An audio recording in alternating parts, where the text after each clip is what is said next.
Welcome home, brave heroes. I'm Ash, this is Ash Quest, and it's time to continue our adventure, assaulting the Warlock on Firetop Mountain.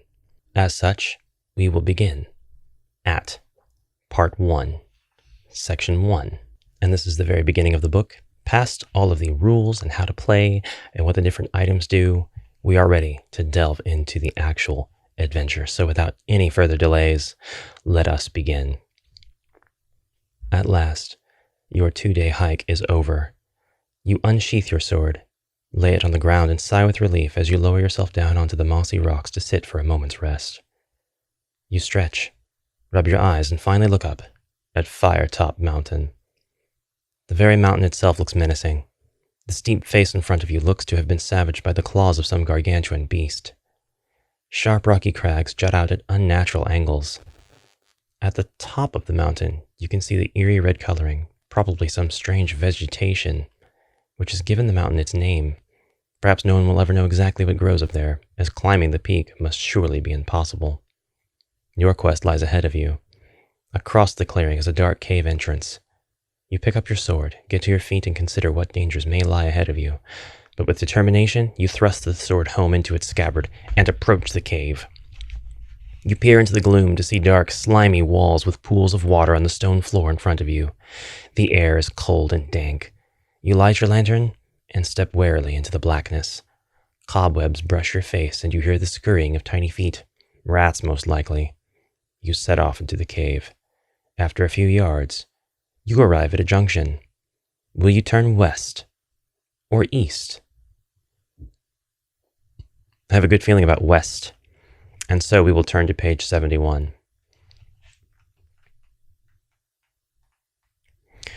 And it is here that I should probably begin my map. The map on which I will record my journey into Firetop Mountain. So here is the face of the mountain and the cave. And we are going left to 71. I'm not quite sure how I'm going to continue this map, or if it will have the same form once we near the end of our journey, or if we complete any of the legs of this journey, unsuccessful or otherwise. But for now, here's where it will start.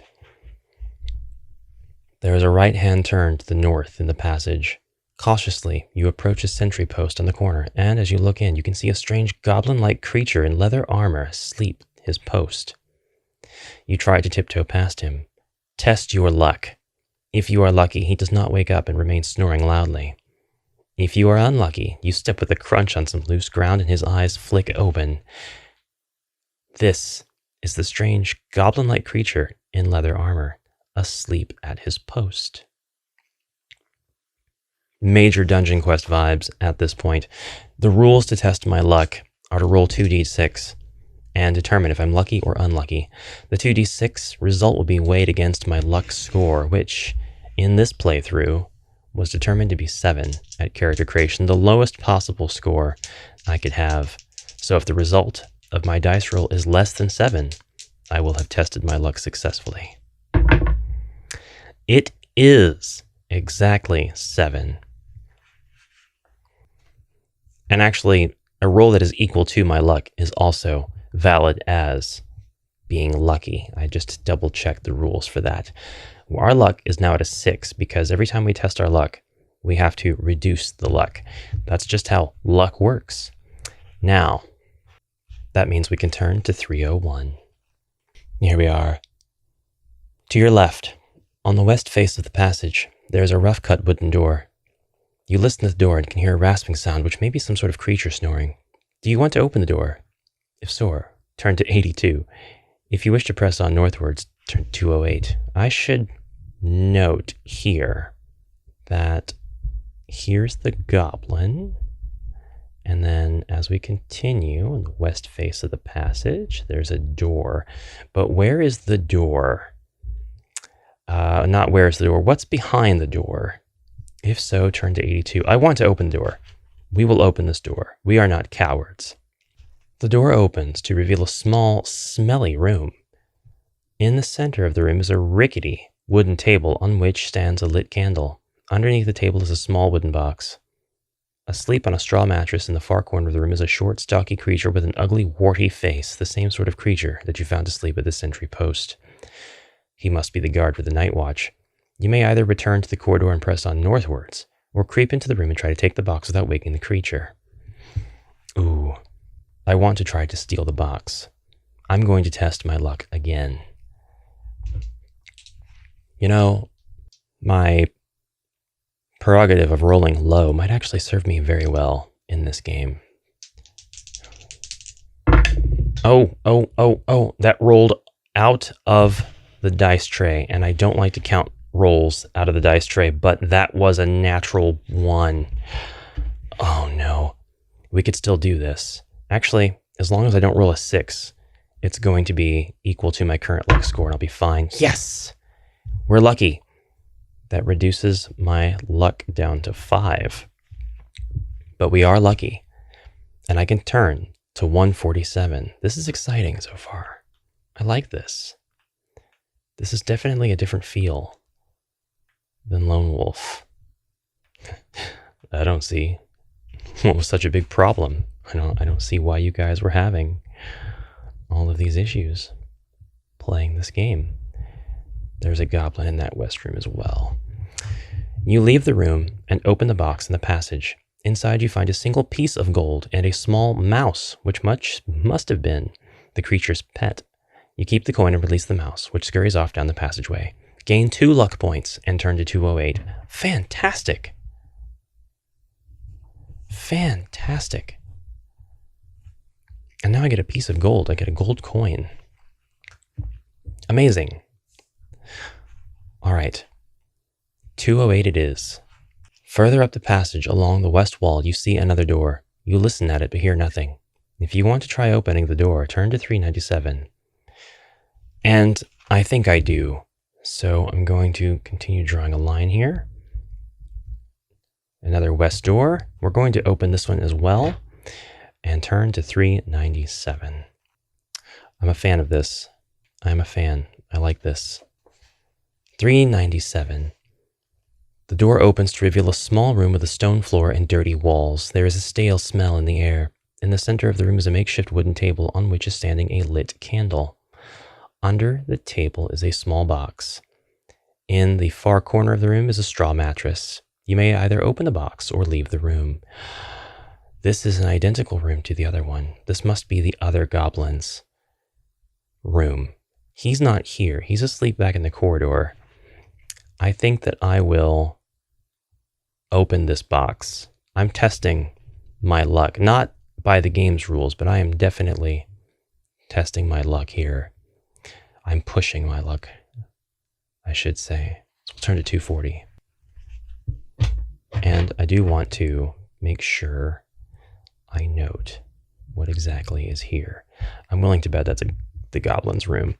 The box is light, but something rattles within. You open the lid and a small snake darts out to bite at your wrist. You must fight the snake.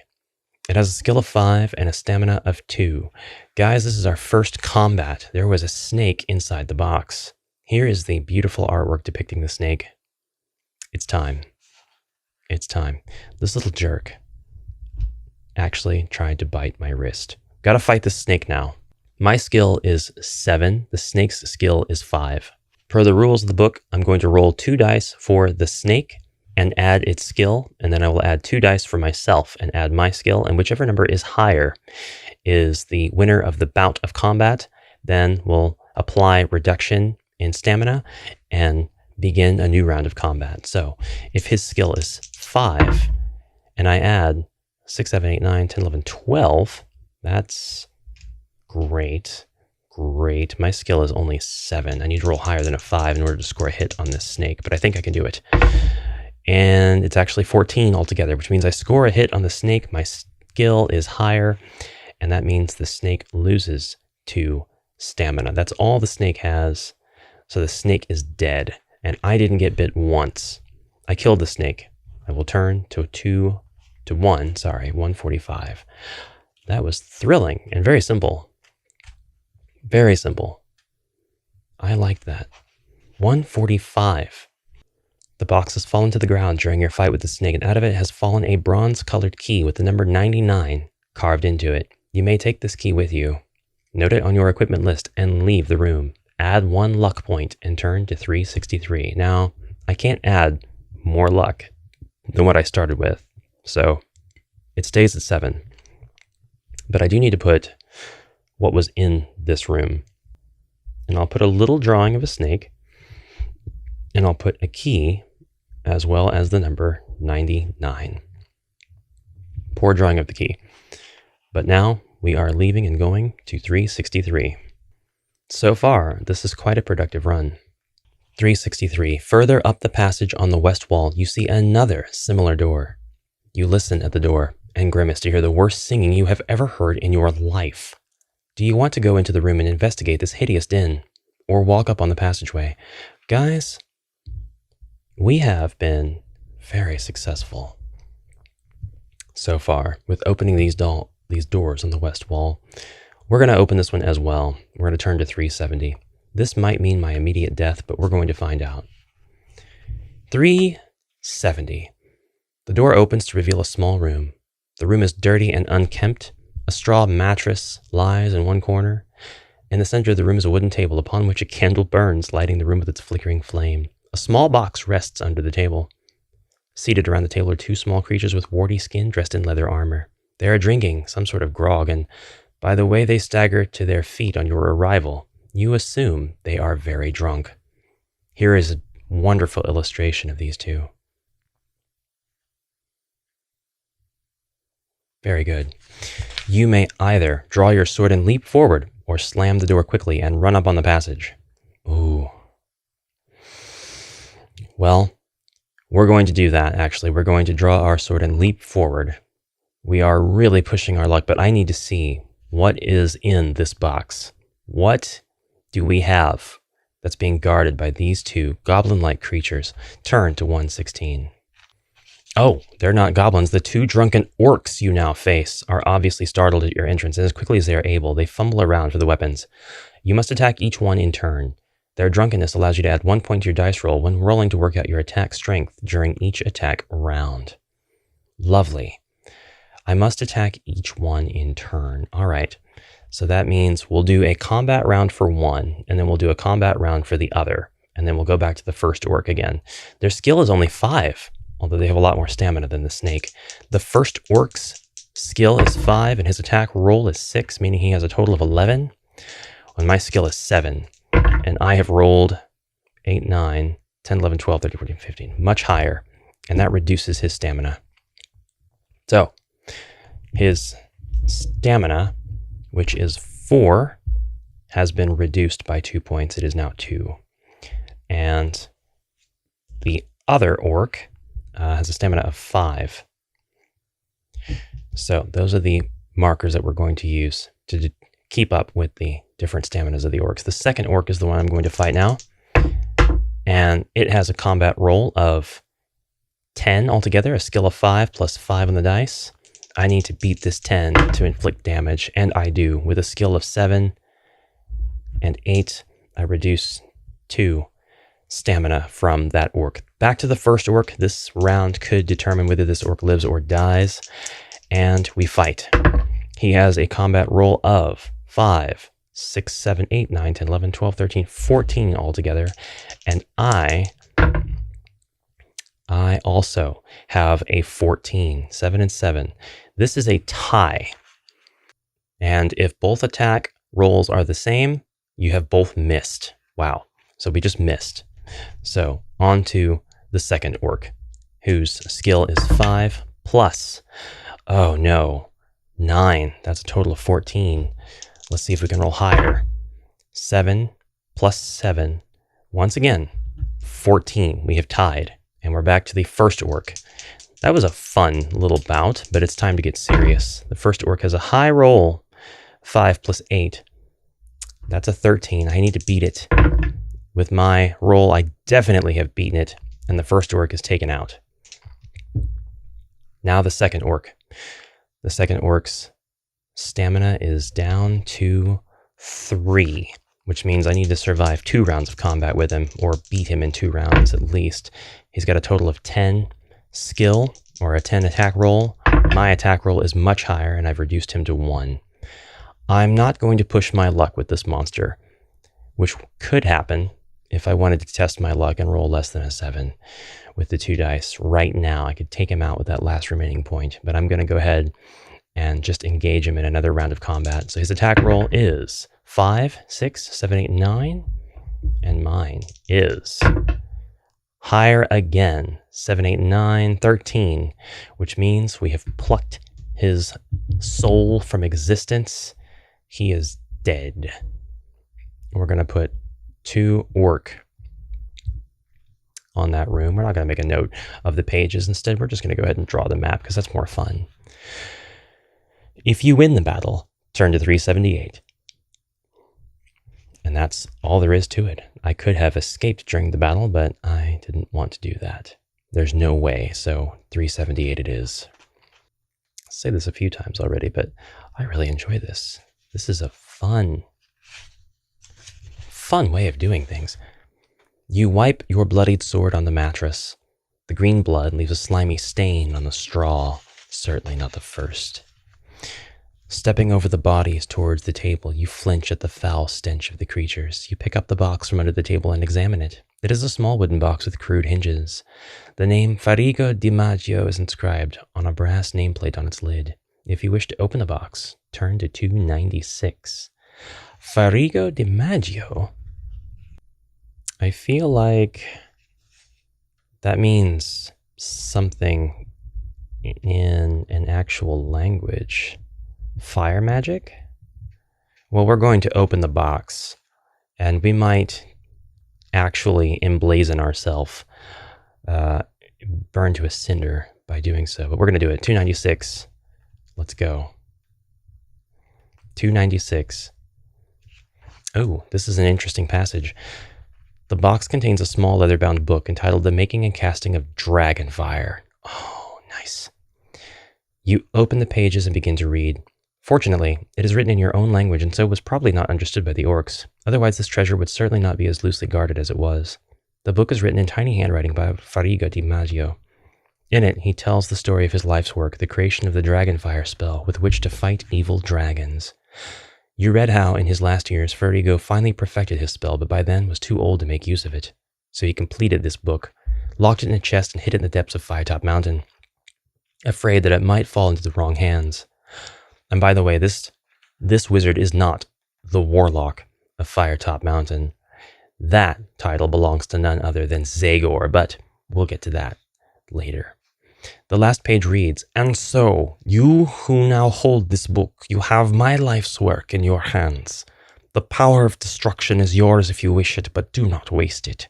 Unless you use the spell for the purpose for which it was intended, you shall be consumed by evil itself and die by the fire from your own hands. Remember only when the dragon breathes its fire at you, should you raise your arms and say, Ekilerif, Ekemerif, Eriferif, Dimartio. Fire, like fire, make fire, fire. Like fire, make fire, fire, fire." You say these words slowly and softly. Suddenly the pages seem to glow, and as this glow disappears, so do the words in the pages of the book. You repeat the spell to yourself to memorize it, and leave the room. Turn to 42. Well, this looks like an excellent stopping point for our first playthrough of the Warlock of Firetop Mountain, and I think that that's fantastic. This was a great first playthrough. Certainly turned my luck on its head from all of the terrible character creation rolls that I had. I'm really happy about this. Even if this character gets destroyed by falling into a pit from a wrong choice, I've mapped out the first little part of Firetop Mountain, the first doors on the west side. So, brave heroes, thank you so much for watching, and please let me know anything you'd like in the comments below. I will see you the next time, and I would appreciate, as always, no spoilers, no tips, anything of the sort, while we experience the Warlock of Firetop Mountain organically for the first time on the channel. Check out the other videos if you'd like to see more gamebook gameplays, and I'll see you next time. Have a great rest of your day. Bye for now.